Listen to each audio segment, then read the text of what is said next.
Bengals fans are amazing. They're resilient, they're tough, but they're fun. And I'm really excited to hopefully meet a lot more of you. Isaac has the big game. Then we became a real balanced offense for the playoff run, which I thought was really important. He put on the greatest route running exhibition I have ever seen in my life. He was football 24/7, and that was the greatest part of Chad. At times, the early part, I would tell him when we were throwing deep passes, I said, don't wait too long, because I'm going to get away. If you ain't going to have the arm to get there. So, I want to run to the ball, Well, Duke, looks like Duke's in the waiting room. I don't want to keep Duke waiting. He gave us a very limited amount of time. I know he's a busy man. Duke, what's going on, big dog? How you doing, buddy? Jim, how are you, man? Thanks for having me on. Yeah, Hey. I'm real busy. I'm sitting on my porch. Yeah, well, hey. Have a little drink going on there. Joe Burrow has played in big games his entire life, and I would think he will be a steady hand at the bow of the ship. And I think I wouldn't be surprised if they take him all the way to the Super Bowl. I really wouldn't.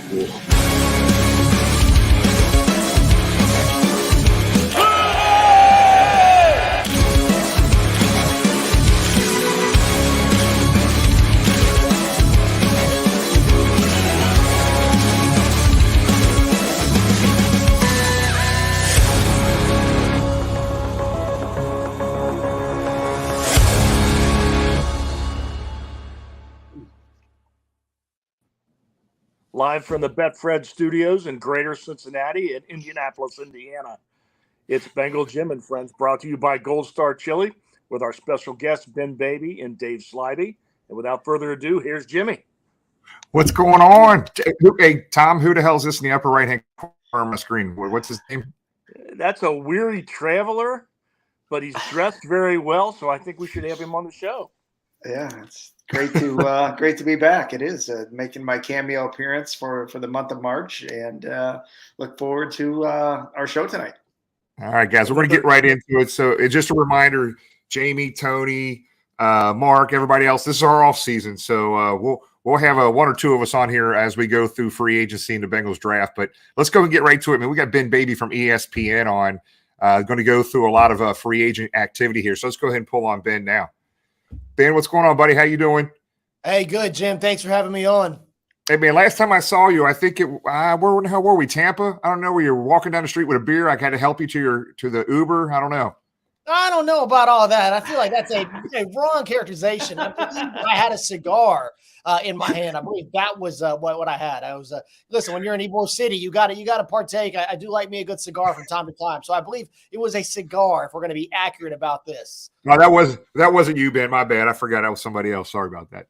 But hey, Ben, look, man, it's been just a crazy free agency here for Cincinnati. Some, a couple subtractions from the team here. One of them I was a little upset about, obviously with Von Bell being gone. But just kick it off here. I'm going to pull up a list. Tom, I tell you what, you go ahead and kick this off. I got a list of all the free agents that we've signed. I got a list of the ones that are still outstanding on a team, like the Eli Apples and the Flowers of the world. But Tom, go ahead and kick it off here with Ben. And anybody that's watching right now, type in some questions. We'll get as many of them as we can. He'll throw them up there for Ben Baby to answer for you. Yeah, Ben, coming out of the gate for free agency, if you asked any Bengals fan, it was the insecurities of prior decades that have been beat over our heads. The sky was falling. It was like, walking around and you see the guys with the sandwich size on. The end is near. And there were some unexpected things. I think just about anybody you read or anybody you talked to did expect Von Bell to come back. He did not. I think, a little bit of different of the structure of the contract. Just didn't feel all that good at Paycor Stadium. Take us through Von Bell leaving first. Yeah, I think that you can't understate how important he was, especially when you look at what they wanted to do in that secondary over the last couple of years. You got to remember when he came in, he helped revitalize, that defense as part of the big transformation on that side of the ball, gave them some veteran leadership alongside Jesse Bates, who was also not going to be on the team next year as he signed a massive deal with Atlanta. But when he looked at what Von did, that price point would have been hard for the Bengals to pay. The Carolina, I believe, also gave Von a little guaranteed money in year 2, which is something that Cincinnati does not do. They as a principle do not give money in the second year of contracts. That may change when Joe Burrow's deal comes up. And if they, I've heard throughout the league, and a lot of people who do business with the Bengals have said, if there's anybody who's going to change that structure, it's going to be number 9. So we'll see when that deal gets done, what that structure is going to look like. Obviously, with the amount of money, they're going to have to be creative to make sure that they're going to be able to have good cap flow and cash flow over the duration of that contract, as that takes up a good chunk. But you look at it, they ended up agreeing to terms with Nick Scott.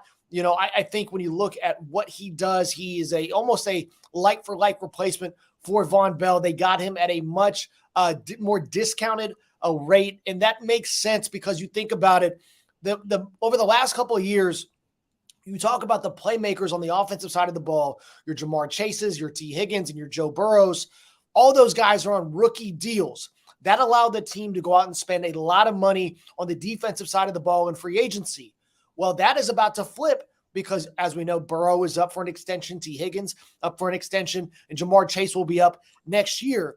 And if you want to keep those core guys together, and everything that we've heard publicly and privately suggests that is the case for the Bengals, you cannot give these other positions that you did spend on before the same kind of contracts. You look at whenever DJ Reader signed his deal, Trey Hendrickson got his deal, they got a lot of their money on the front end, and then they're going to give them good cash flow throughout. And, the fact that Reader is still here in year 4 says a lot about how they feel about him and how good he is. But those kind of deals, the investments that you saw on the defensive side of the ball, not necessarily sustainable as the Bengals look at what's going on with its offense. So seeing Vaughn leave, seeing Hayden Hurst leave, Jesse Bates going to Atlanta, those are some of the attrition that occurs whenever you have those cap constraints.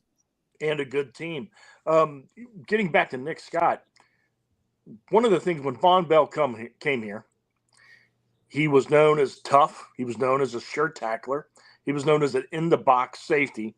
And I can remember the majority of his first year, getting chewed up on social media by the media during the game.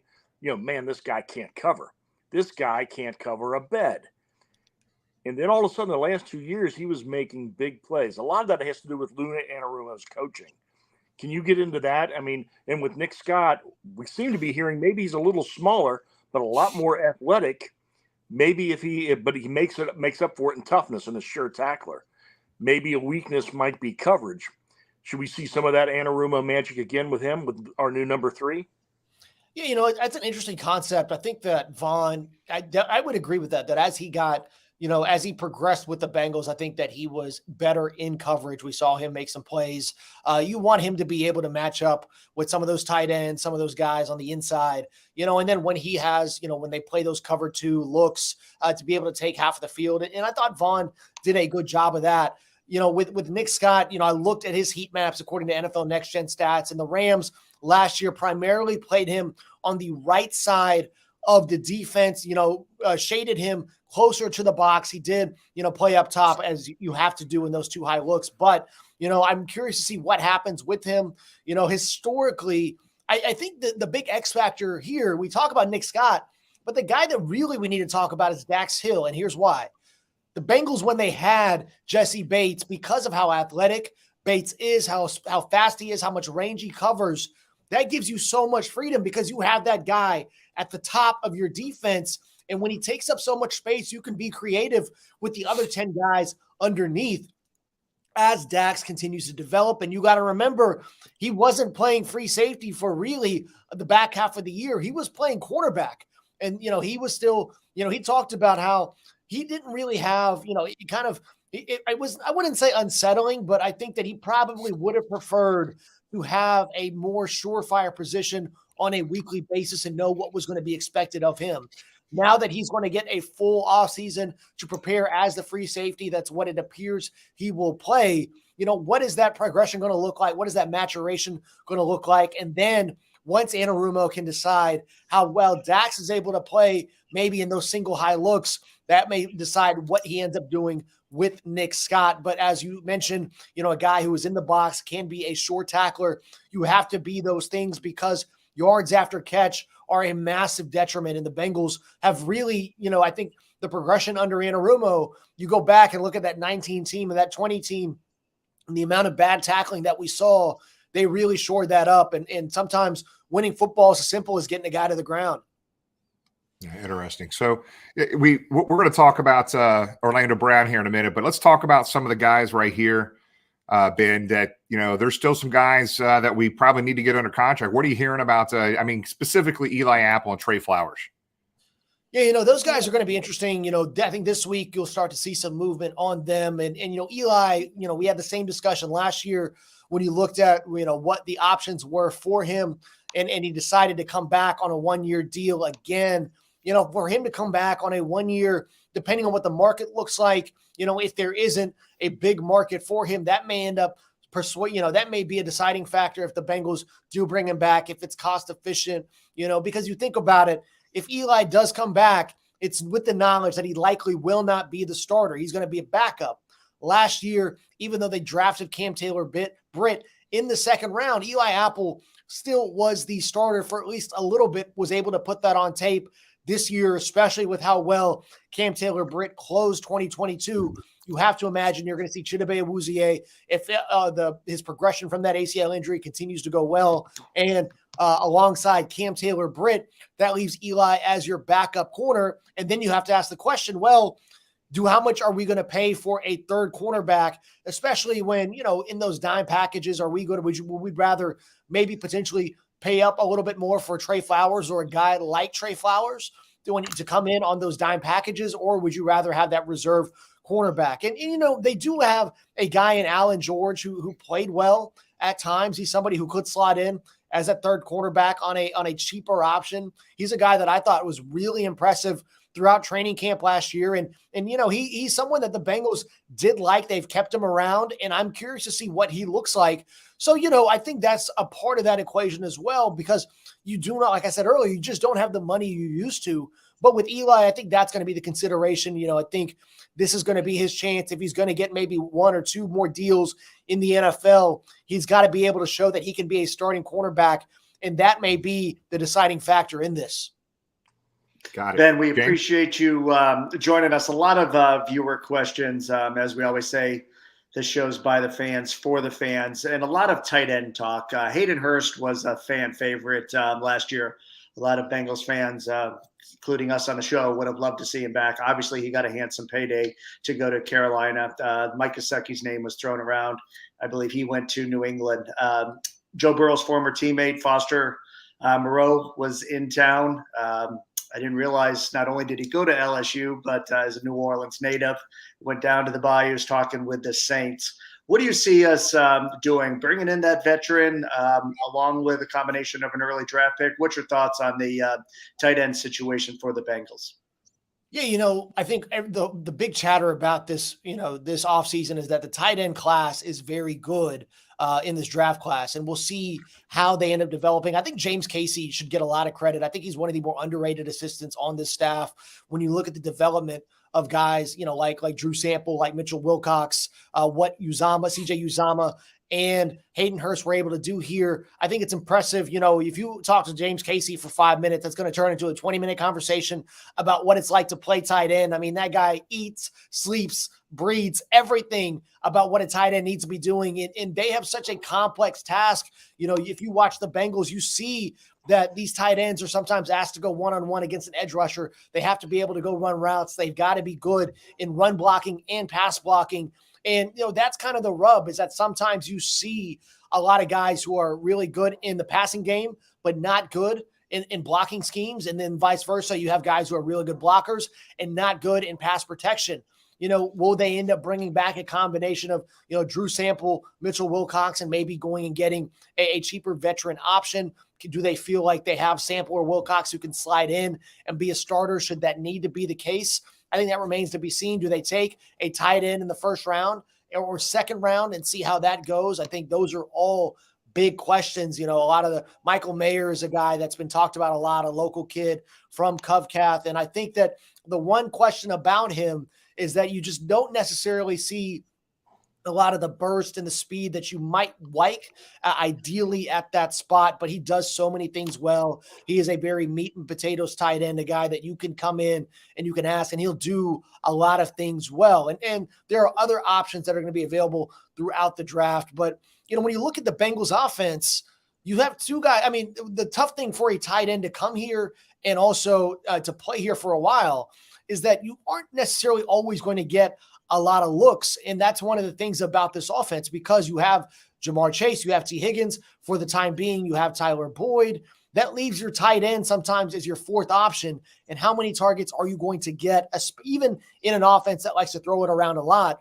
And there's only so much of the ball to go around. And so when you look at, not retaining Hayden Hurst, when you look at it, even if the Bengals had the cap space to be able to do that, would that be a good allocation of resources, given that you probably want to sweeten the pot for Jamar Chase, for T. Higgins, be in a good position to get those guys back? So I think that's part of the push and pull. But ideally, I think you would probably want a veteran tight end, maybe a guy who had been here before, and see what you can get in the draft.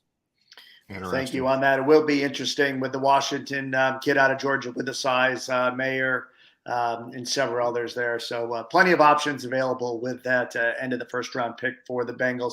One other fan question before we turn it back over to Jimmy. Tina Hall asks, what do you think will happen with Jonah Williams? Obviously, a lot of excitement this week. The Orlando Brown signing, I think came out of left field, ecstatic about, one, not only bringing him in and solidifying that left tackle spot, for two, the discount kind of that many say we got for Orlando coming here and playing left tackle.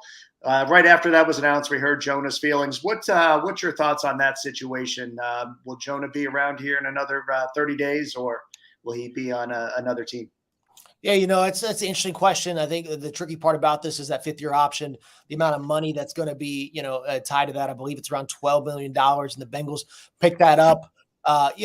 Ideally, when you looked at it, if you go back, this was something they did not expect to happen in free agency, and the way that things kind of worked throughout the week. They had the money available to go get Orlando Brown, pay him that $31 million in signing bonus, which is a massive amount that should not be understated. And you look at, and they to get him to commit, essentially, because it almost feels like free agency is a lot like college football recruiting. You got guys coming on visits, you got guys making top lists and going out there. I mean, the only thing missing sometimes is a recruiting edit and a top 5 list coming out, and maybe a little hat ceremony. So maybe one of these guys, I would like maybe a little bit of hat ceremony, or just like maybe bags of cash with logos on them. I'll go ahead and do that, or like a big check. I think we can get creative. I think we're leaving a lot of meat on the bone, but it's really fascinating, because that's why the reason that Jonah Williams asked for a trade is why Orlando Brown is here, because Orlando Brown wanted to play left tackle. He understood that there was a value in that. He said that, he wanted to obviously,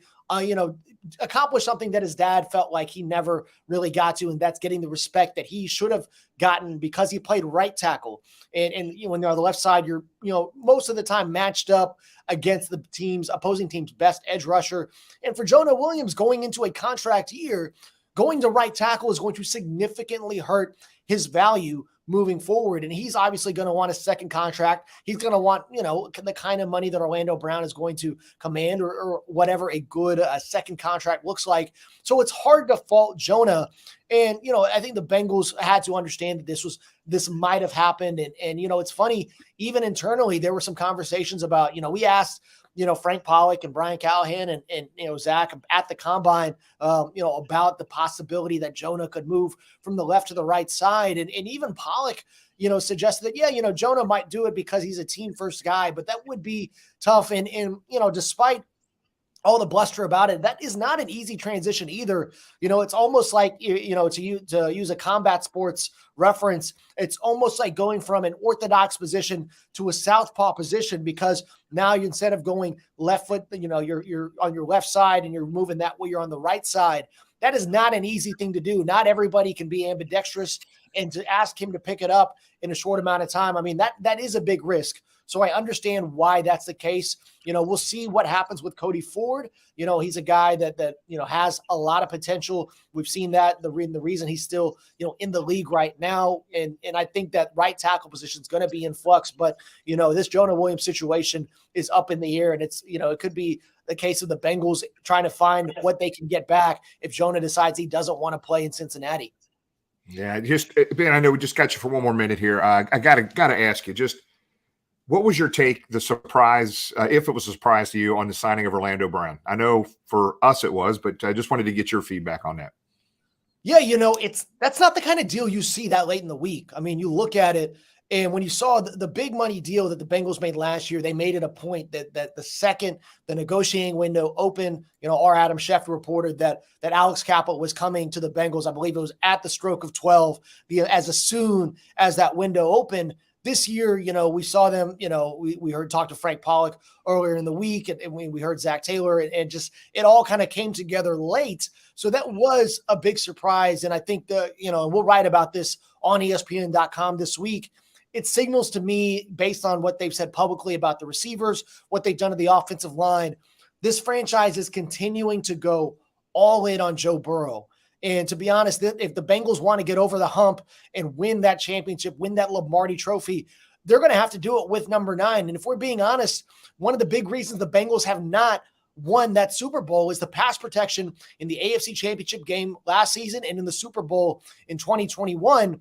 It was just not good enough. And Burrow, you just was never comfortable. The offense was not clicking. You look at his QBR in the postseason, it's not been what we've seen it to be at the end of 2022, which has been his best stretch in the league. So getting Burrow more comfortable could be a massive dividend for this offense. And we'll see how this continues to progress. But I was surprised at that deal coming in that late in the week, because you normally don't make your blockbuster signing on a Friday. So, I think the Bengals are going to be happy with what they're going to get if that offensive line continues to play well. And we'll see, because the Bengals do need that offense to kind of take that next step in these big games if they want to win those trophies.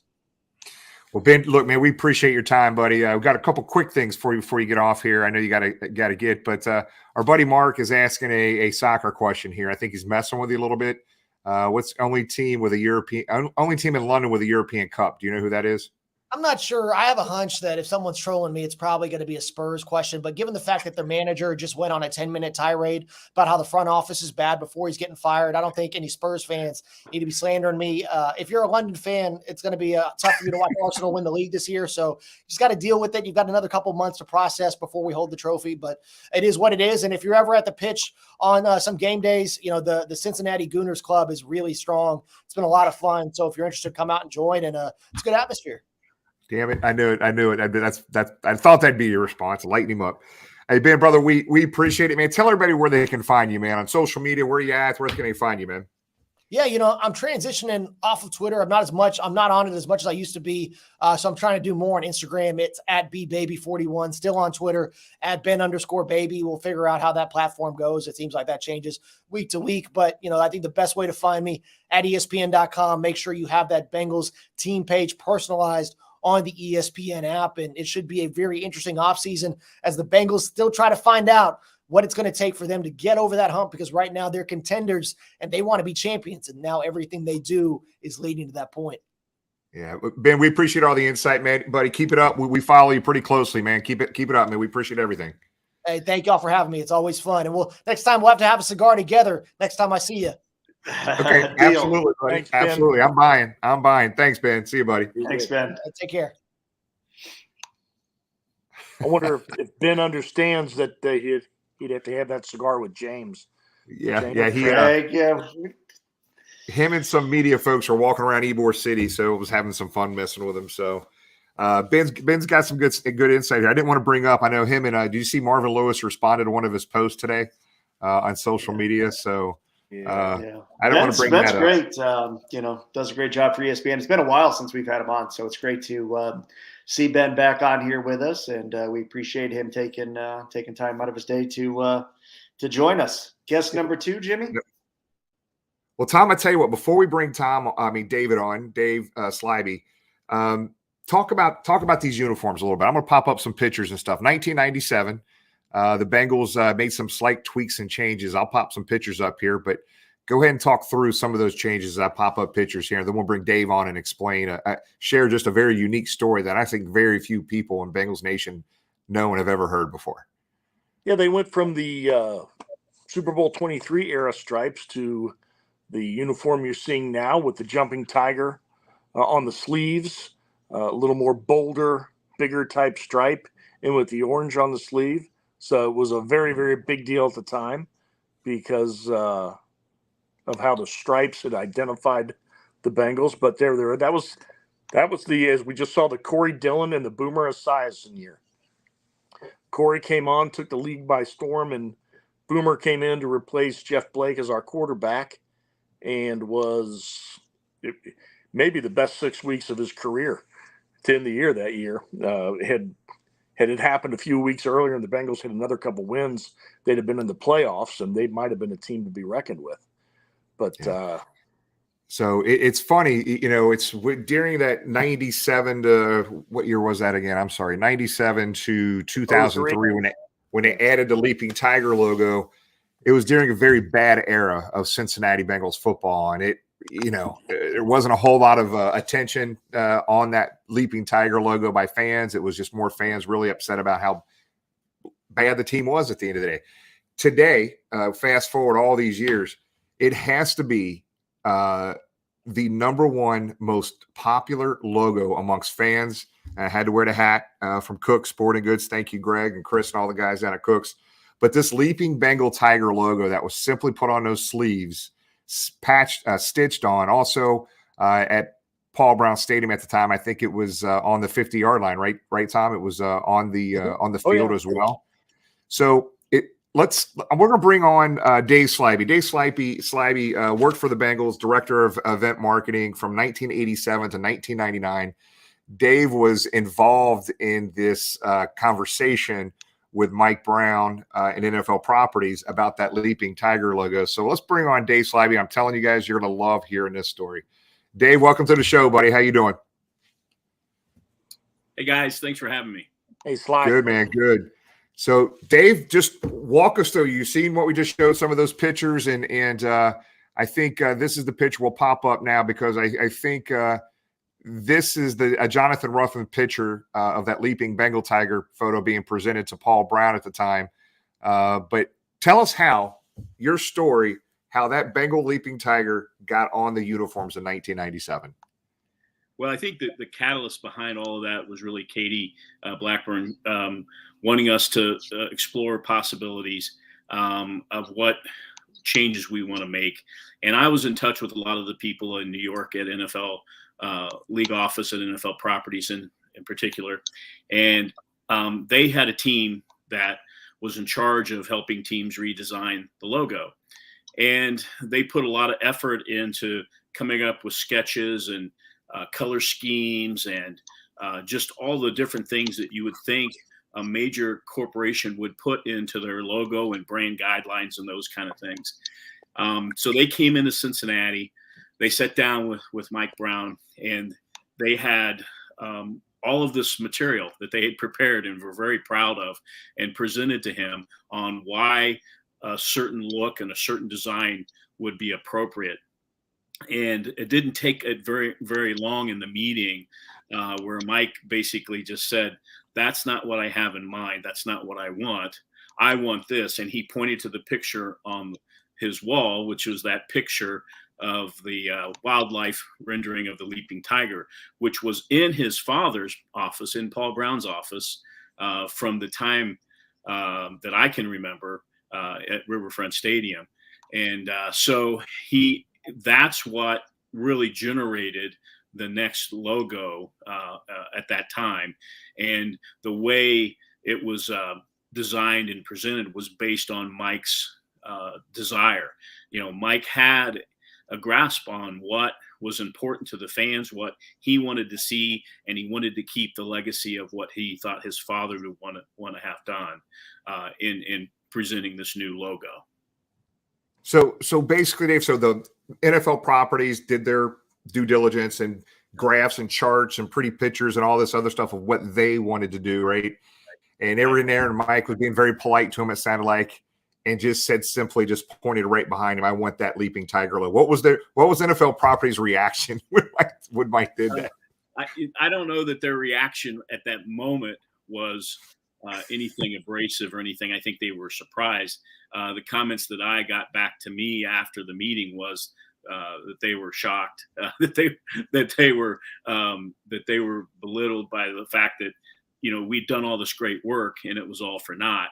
And there's a lot of things that go into that. You got to look at a logo and you got to say, okay, what looks good on paper versus what can be embroidered properly. One of the things we had at the Bengals for years to fight off was PMS colors, getting the exact match, the right orange. We would have vendors all the time not use the right orange color, and we would have to fight those kind of battles on a weekly basis. And so, they took all these things into account. But again, it was the fact that this was the first change, if you'll remember, that took place to the franchise since the passing of Paul Brown. And Mike wanted to honor what he thought his father would have endorsed and designed. So in my history with the team, I grew up in Wilmington. I was around the franchise early on, and I remember the days of Archie Griffin and all those kind of guys. And so I've seen the logo changes happen over the years. And I know you guys know the famous story of back in the early days of the Bengals when the Cleveland Browns and the Bengals uniforms were very, very similar. Paul Brown created the 68 Bengal uniform, and he got a phone call from Pete Rozelle saying, "You've stolen the Browns logo and uniform design." And Paul Brown's response was, "Who stole what from whom?" was his response on that. So when they made the change that Paul Brown headed up with putting the stripes on the uniform, putting the stripes on the helmet, that very bold statement that happened in the first Super Bowl season, that was something that Paul Brown was in control of completely. What happened in '97 was the first time that decision was made without his input because of his passing, and Mike wanted to keep that legacy alive. So Dave, what happened? So this, again, I'm popping this picture up again. You can see the stitched on Leaping Tiger logo on the sleeve there. So did NFL Properties have to go back and kind of redesign, and they're the one who came back and put that redesign these jerseys and uniforms that we're seeing right here? Exactly. I had to redesign. There was a lot that went into the angle of the leap and those kind of things. But the bottom line here is if you're the way you look at this from a marketing viewpoint is, let's create something that's on the uniform that's also can be translated and used well on the coach's sideline gear.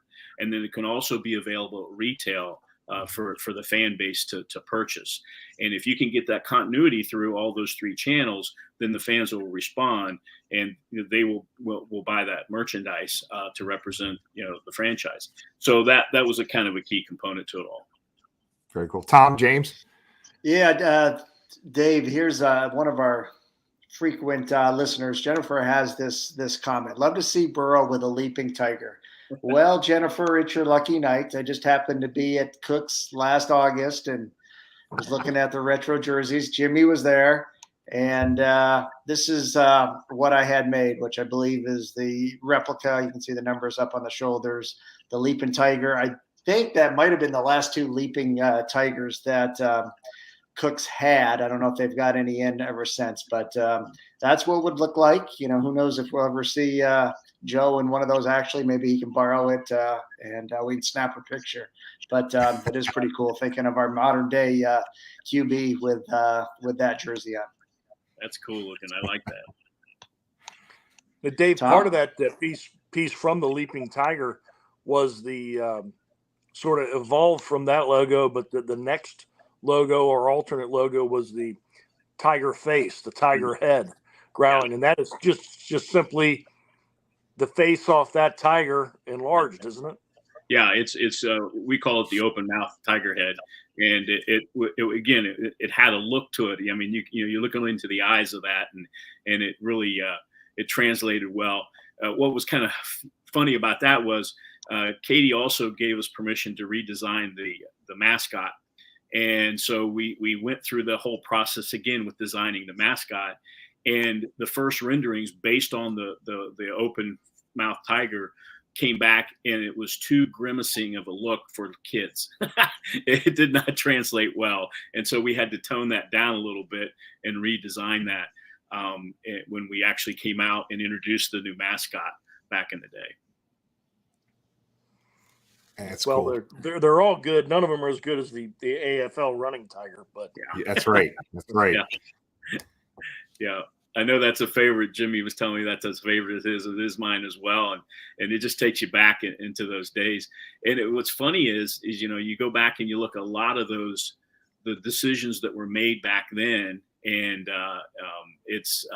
you just wonder, did they put in the thought and effort into it, or did they just pick something because they needed something to go to press with back then? But yeah, that's funny. And the thing about, that's what I think is unique about the Bengal franchise, because the striped helmet, when that change was made, it still continued to be a part of making the franchise unique.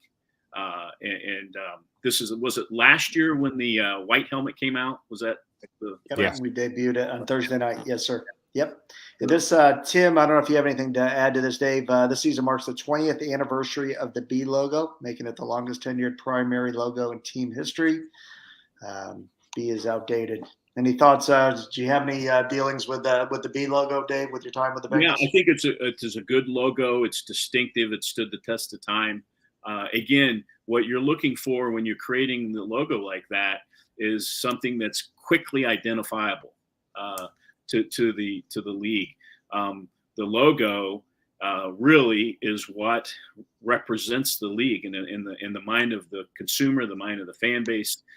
It has to be something that's recognizable. When you think about all the major brands that are out there, a company like Coca-Cola, who is the most well-recognized brand throughout the world, they've had very, very little changes over the years to their logo. So that continuity of going across the channels and keeping the logo the same. But I do think it's kind of fun to have these throwback jerseys and have these different looks. I think of Under Armour working with the University of Maryland. Look at all the different variations they've had over the years. And even in the NFL, there's certain franchises that just don't change that much. There are other franchises that make changes continually. And it's kind of, for me, it's kind of unique to sit back and try to figure out why that decision was made and how did it play out in the marketplace. Did the fans accept it or did it not, go over that well?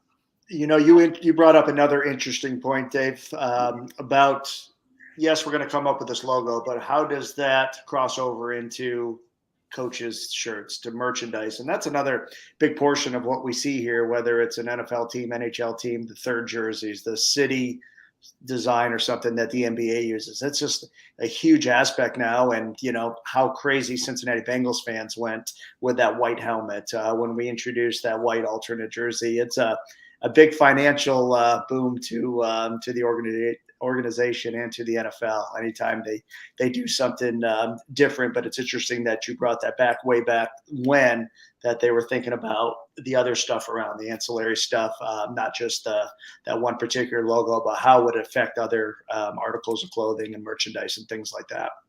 Yeah.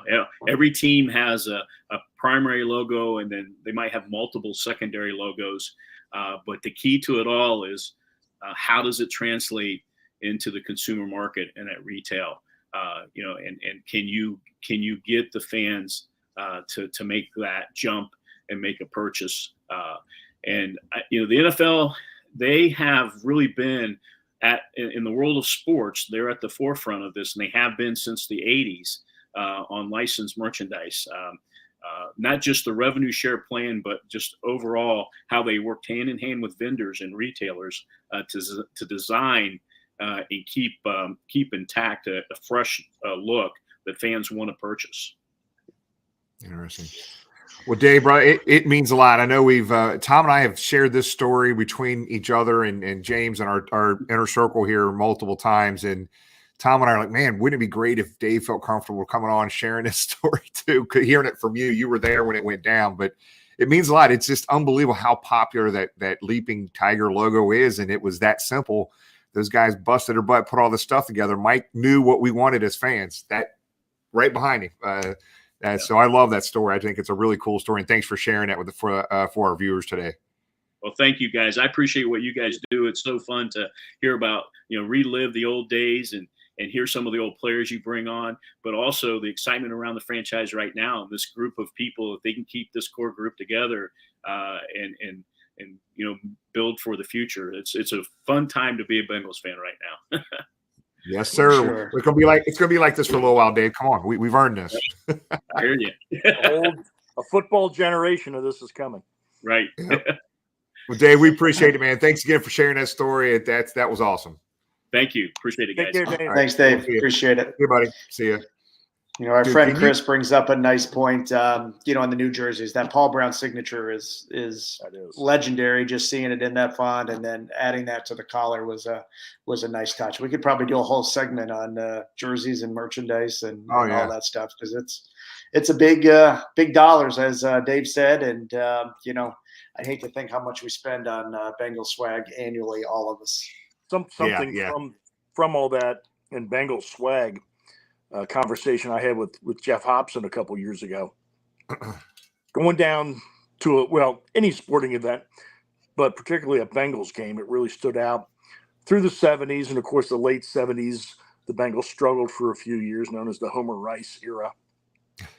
And then Forrest Gregg came in and changed things. And about that time was really when that kind of branding was going on. The team's colors were full of the stadium.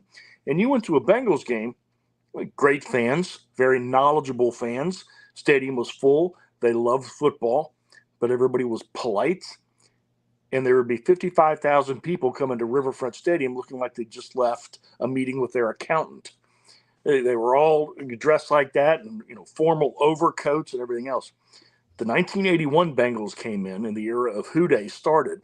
And like that, we joined the rest of the NFL. We, joined Houston, the Astrodome being blue every week, the Orange Bowl being aqua and orange every week, that place upriver, being black and gold every week. The Bengals, that team really pushed NFL marketing into this town.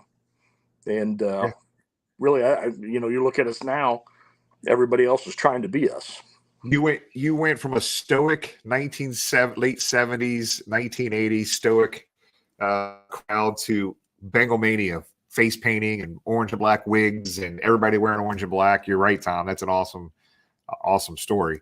So, guys, I mean, that's a story and we never thought we could share, but you know what? How cool is that? Mike Brown just simply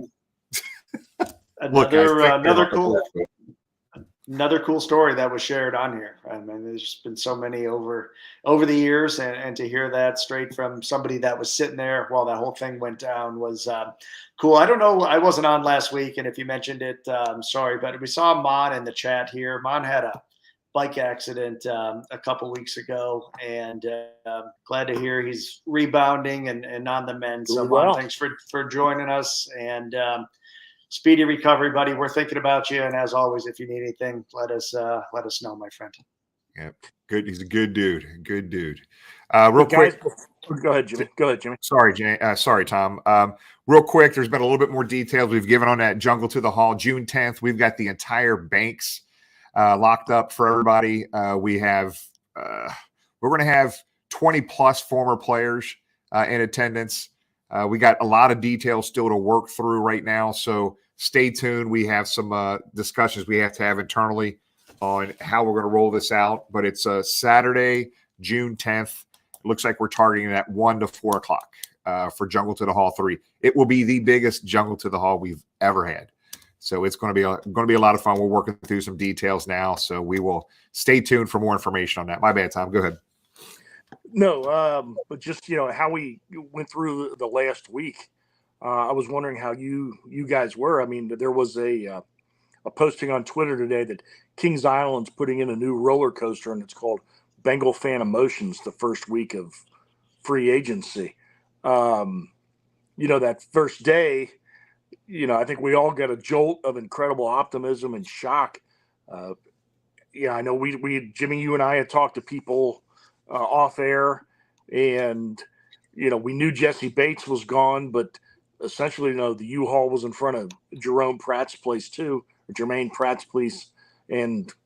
he was gone, and we ended up getting him. And I've said with his big plays and his strong play, and there were some services that had him rated for a good part of the season, deep into December, as the number one linebacker in the NFL. But I think he's going to end up being a first team All Bengal for all time. But what were your guys' thoughts on retaining Jermaine Pratt? That was really the first stepping stone. Nobody gets credit for retaining your own players. That's what you get from outside. But that, I think that's massive for our defense. That was huge. No doubt about it. I think, a lot of we knew Jesse was going to be gone, strictly looking at the defensive side of the ball. I think everybody was in agreement on that. I think the thought was, if we're going to keep anybody on the defensive side, it's probably going to be Von Bell. Well, we saw what happened there. So when Jermaine ended up signing the deal here, I think personally I was ecstatic. Obviously, we have a hole in that secondary. We solved that later in the week. But for what was he, a 4th-round pick out of NC State? Obviously, we know his relationship with B.J. Hill, another NC State grad, and kind of they're joking back and forth on social media. It's huge. The linebacker, the one thing we talked about on the show, if you were to franchise tag him, it was $20 million, right? Annually is the franchise tag for linebackers. So what did we get him? 3 years at $21 million. So an average of $7 million per year. One, excited he's back, another homegrown guy that we drafted the year the draft was in Nashville. And 2, to keep some continuity there. And then 3, for the price. You look at the bargains, use the term bargain that we got bringing back Jermaine and what we got in Orlando Brown. As a fan, we have to be happy with that. Jimmy, your thoughts? Yeah, man, I'll tell you, I wasn't shocked that we re-signed Pratt, but general knowledge and consensus in the media and all the guys that we knew were saying, hey, there's a pretty good chance he's not coming back. I think what a great signing. I think Tom hit it right on the nose. I had a fan come up to me the next day. I think that signing the next day I'm out and like, man, we're not doing anything. I was like, we re-signed one of the best linebackers in the NFL. That just because he was on our team last year, that's a big get. Keep it on the roster. And the Orlando Brown was that Friday night, I think, whatever it was later in the evening. I literally woke up multiple times during the night. I'm keep checking my damn cell phone to see if there's any other signings. But that one right there took everybody by surprise. I don't think anybody had that one on their radar. I know it took the guys on this screen on our individual text stream by shock. Well, it couldn't have been worse timing. I'm getting on the plane, I think, and just about ready to lose self-service. And I think Tom texts, "Oh my OMG," I think is what he texts. I'm like, "Oh boy, what happened?" I think the line is stronger than that, but okay. But it was great news. I think if you look at the first week from 30,000 foot, keeping Jermaine, signing Orlando, sign another depth offensive lineman and Cody Ford, who was a 2nd-round pick in 2019, another young player. Look at the safety we got from the Rams. I think one, we're kept one of the core guys. 2, the guys we brought in are young and very team-friendly deals. So you have to be excited. It's not done yet. We still have some holes to fill. Ben touched on that a little bit. Tight end, for example, bringing in that veteran, filling the holes in the draft. But I think it does open up that draft a little bit more, whether we take best player available or we go tight end, tackle, or another defensive back, whether that's safety or cornerback in the draft. One comment that was brought up earlier was the loss of P. Ryan. We know the role he played last year. Personally, I think he was a better running back than what Joe Mixon brought to the table. And coming out later after the fact, we knew he signed with Denver our offer, was the same. So it wasn't a lack of money or, us trying to get a hometown discount for him. What was the terminology used? Why he went to Denver? Personal reasons. Personal reasons. So, kudos to the front office. They did what they had to do monetary wise to keep him. For whatever reason, he decided to go to Colorado. And, as I always say, running backs are like outfielders in baseball, a dime a dozen. We'll find some more. Would have loved to have P. Ryan back, but he chose to head to the Rocky Mountains. Guys, go ahead, Jimmy. No, it's funny, and just to add on that, the other, Hayden Hurst, everybody loved the guy, right? Coming in, it was a 1-year deal. Hey, come in, put a lot of good stuff on tape, and go make some big money somewhere. Joe Burrow, the past 2 years, has made two tight ends very rich at the end of the day here. So hate that Hayden's gone at the end of the day, but you can't pay everybody. Can't pay everybody. So good luck to Hayden. But I'm not upset right now. I think we're gonna be fine. It'd be interesting to see what happens with our tight end position at this point. Sorry, Tom. Go ahead. No. The other thing we brought up briefly with Ben, and we had some time constraints with him, but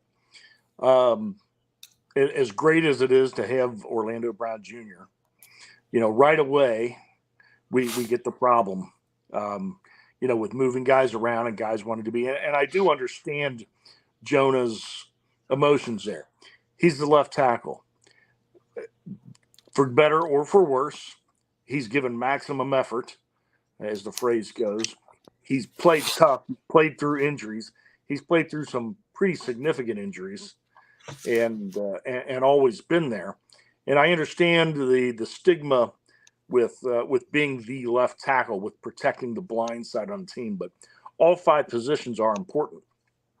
After things wear down, and maybe he talks to his teammates with a team that, and I don't mean to jinx anything, but is a legitimate, strong Super Bowl contender with one of the elite quarterbacks of the game. Do you guys think, maybe he calms down and maybe he says, you know what? I know I can play left tackle. I've got film of me playing left tackle. Let me come in. Let me suck it up. Let me line up at right tackle. And let's, I'm going to bet on myself playing outstanding at right tackle. And let's go win a Super Bowl. I mean, Mike McClinchy didn't grade out all that much better than Jonah Williams, and look at the contract he got from the Broncos. It was insane. Do you think he calms down and maybe decides to come back? Hey, personally, go ahead. Personally, with the $12 million, I'd rather trade him and get something in return and draft offensive tackle there at the end of round 1, whether it's a kid from Tennessee, whether it's the Jones kid from Ohio State, or draft one in the second round. $12 million is a lot of money. I think with La'el Collins, I don't think he's going to be back. Obviously, with the injury, that makes things a little bit tricky for the front office. If we're looking at depth, I think the O-line as a whole. I think Bolson's going to stick at left guard. I think he had a solid rookie year. I think he's only going to get better. I think we saw him wear down a little bit at the end of the year. Obviously, the NFL season's a heck of a lot longer than the college season, not to mention how deep we went into the playoffs. Personally, we brought Cody Ford in with a chance to play tackle. Obviously, he's a heck of a lot cheaper than Jonah. If I'm the front office, if I can get any value for Jonah and save that $12 million or take that $12 million and use it for another position, I'm all for it. And here's the reason why. I think what we saw in a backup role with Jackson Carman coming in at the end of the year at left tackle, hell or high water, I keep Jackson on the left side. What we saw for him on the right side 2 years ago, none of us liked. Ben Baby mentioned making that transitions tough. So in a perfect world for me, get something of value, thank Jonah for his time, and we move on. Yeah, look, man, I get it. My initial impression, I think I posted this on all of our social media platforms, is this is a huge upgrade for the Bengals at left tackle. Huge. Jonah, if you would have played better, this wouldn't have happened, right? So not to say he's a bad offensive lineman, but I hate that mentality, right? He sounded like he was crying, being a baby. Trade me now because somebody you signed a free agent to take my position. And then I kind of settled down a little bit. I get the money, right tackle versus left tackle. That's probably where his head's at. But Tom, I think you made a great point there, but I really do. I mean, Jonah moving to right tackle for 1 year, he's got tons of tape at left tackle. So I don't know the deadlines when all these decisions have to be made. Is it, what's he worth? No more than a 3rd-round draft pick at best. But when you consider a team has to shell out $12 million if they're going to get him, they have to pay $12 million. The Bengals may even have trouble getting a 3 for him. I think James has the best point. If they do trade him, the benefit is getting that $12 million. To look at Joe Burrow, T. Higgins, and Logan Wilson for next year. But the big thing is then, how secure is right tackle? You're probably not going to have Lyle Collins maybe till November. Cody Ford has been, and Jimmy, you and I talked about this the other day. Cody Ford's been up and down. He was a very high draft pick, very well thought of. Went to Buffalo. It didn't work. He reminds me a little bit of Jackson Carman. He was given a starting spot in Buffalo. It really didn't work all that well. Went to Arizona looking for a change in scenery. They put him at guard. That didn't work. Now, he's going to have different coaching. And, it sounds like he's very fired up to come in. But, I don't know if he's a tackle. And it only takes one hit from one weak position to put that on. And I think James is right. Jackson Carman is on the left side. That's where his footwork is. That's where he belongs. And he played his best football we've seen to date as a left tackle next year. There's nothing wrong with having depth at any position. We need the depth. We have to have the depth. I'm with you. I don't think, but the other part of James's point, starting to look at some of these mock drafts, the right tackles everybody likes. I don't think they're going to be there at 28. I don't think either of those two guys that could come in and help right away are going to be there at number 28. So my gut tells me two of the guys that everybody is screaming to get rid of, probably all three, are probably going to be here, and that's Joe Mixon. They may talk to him about restructuring his deal. I don't think he's going anywhere.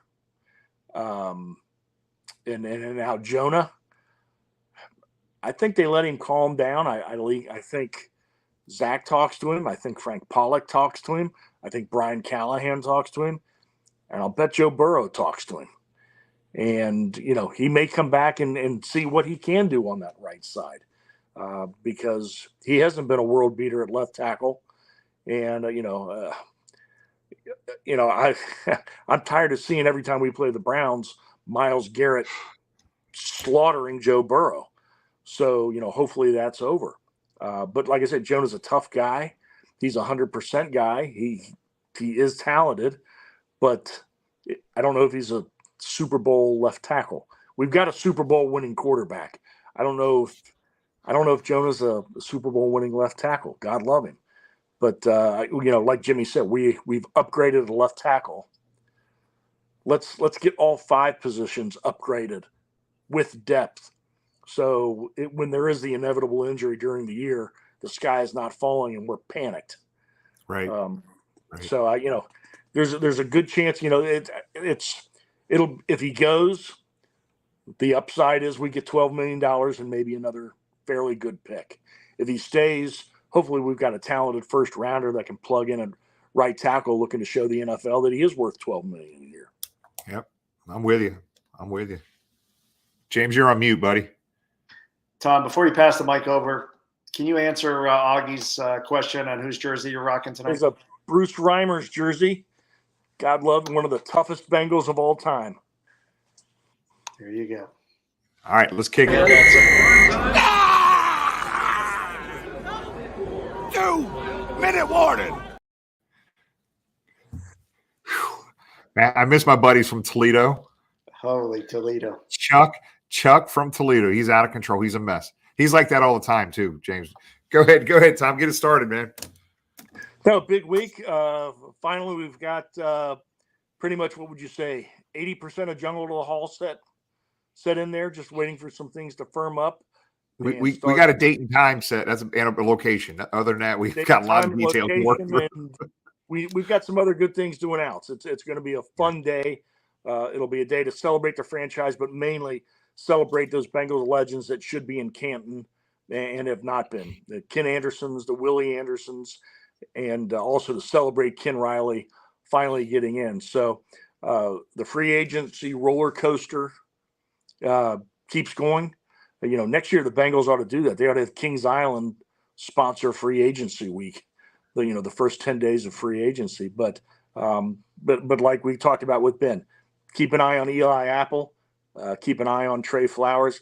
I think from within, those are the two players to really watch, and we'll go from there. But no, another big week as we set up, and we will continue to set up and have announcements for some things we'll be doing for the NFL draft and beyond. So again, you guys have got a lot of choices. Thanks for spending your Sunday night with us, James. Thank you, Tom. And thanks to our guest tonight. Like I said, it's been a while since we had Ben Baby on from ESPN. We appreciate his time. Again, just more cool Bengals knowledge thanks to David. So Jimmy and Tom, kudos for getting him on. Just we need to go back and do a special recap in the first 3 years and how much information that's been exuded from guests on the show that's never been heard before. So another great guest, Jimmy, getting him on, and the jerseys. Here's that jersey that so many people got excited about. I'll pop it up one more time here. Maybe if I hit the right button. Is it showing? Not showing? Let's see. That one. Yeah, go ahead and I don't know. My computer's acting wonky. If you can put it up, go ahead and put it up. But as always, thank you to the fans. The Jungle to the Hall date, circle that. Mark your calendar. The first 2 years, excellent turnout. Being at the Banks this year is going to be a lot of fun. Hope to see you there. And the first week, I think we're all happy where we're at in free agency and in Duke and the rest of the front office. We trust and. We'll see some more key signings. Foster Moreau coming in would be nice to give us a veteran at that tight end position if we can make that happen. And we'll see where the other cards fall into place. Jimmy? Yeah, I think a good point, James. Remember, Tom, last week, I think you and I said don't panic the first half an hour when signings aren't done. And sure enough, people panicked earlier in the week when early in the process. But, I think this isn't the Bengals of the 90s when we didn't trust anything was going to be done right, guys. The past 3 or 4 years would show you the free agency market. We've had 2 or 3 years in a row, Tom, or maybe even 4 years in a row now. We've attacked agency like we've never attacked free agency before in the history of this organization. So I feel comfortable with trusting Duke and the Brown family, Katie, Elizabeth, all those folks. Trust the process. We're still not done. And once this free agency is over, when we get to the draft, I'm excited what happens in the draft as well. So, guys, we appreciate you being with us. It means a lot. Again, reiterating what James said, Jungle to the Hall 3. We are talking the biggest blowout ever for Jungle to the Hall. And Tom, just reiterating, hey, the focus on is focusing on the legends that should be in the Hall of Fame that we will continue to draw local and national attention to. But on top of that, we're going to do some other fun stuff this year that we've never done in years past. So we're really looking forward to it. Save the date. We'll talk to you later, and we will absolutely see you guys next week. Who day, everybody? Who day.